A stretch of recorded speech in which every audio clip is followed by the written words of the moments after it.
Galaxy Pop. Les pigeons voyageurs. Et ils m'encanaillèrent sous les murs de briques maigres, débordant vers l'extérieur comme sous l'effet d'un mal emmagasiné, et les façades tordues sointaient d'épaisses fautes, allusion à des dieux extraterrestres et démoniaques. 1 million de feux brûlèrent dans les rues, et des toits plats, quelque peu furtifs, voulurent s'envoler des oiseaux débraillés jusqu'au ciel béant, tandis que des tambours cachés bourdonnaient des rythmes mesurés.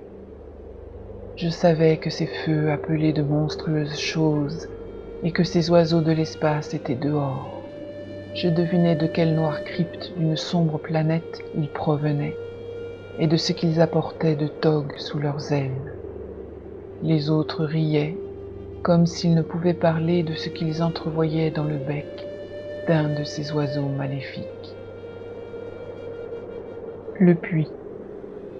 Le fermier Seth Atwood avait passé 80 ans quand il essaya de creuser ce puits à sa porte, avec seulement Ebb pour l'aider. Sondant et sondant encore, nous rîmes et espérâmes qu'il voudrait bientôt être de nouveau sain, et encore à la place, Ebb devint fou aussi, donc ils le conduisirent à la ferme du comté. Seth garda sa bouche murée comme si elle était collée, puis s'entailla une artère de son bras gauche noueux.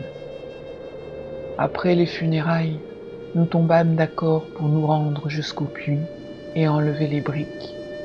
Mais tout ce que nous vîmes fut une volée d'échelons de fer, descendant plus profondément dans le trou sombre que nous ne saurions le dire. Et encore nous remîmes les briques, car nous avions trouvé que le trou était trop profond pour rendre un seul son. Le hurleur. Ils me dirent de ne pas emprunter le chemin du Briggs Hill, qui était connu pour être une voie principale vers Zoar, pour Goody Watkins, pendu en 1704, laissant une certaine monstrueuse suite. Encore quand je désobéis, et eus en vue le cottage couvert de vignes contre la pente du grand rocher, je ne pus penser aux ormes ni à la corde de chanvre, mais fus émerveillé que la maison semblât si neuve.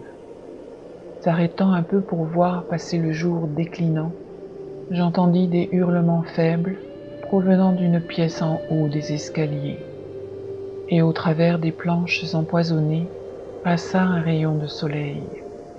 Frappant, je pris au dépourvu le hurleur. Jetant un œil rapide, je m'enfuis alors en détresse de cet endroit et de cette chose à 4 pattes, avec une tête humaine me regardant droit. Howard Phillips Lovecraft. Traduction de Benoît Vizeno. Galaxy Pop. Galaxy Pop. Galaxy Pop. Galaxy Pop. Wow. Galaxy Pop.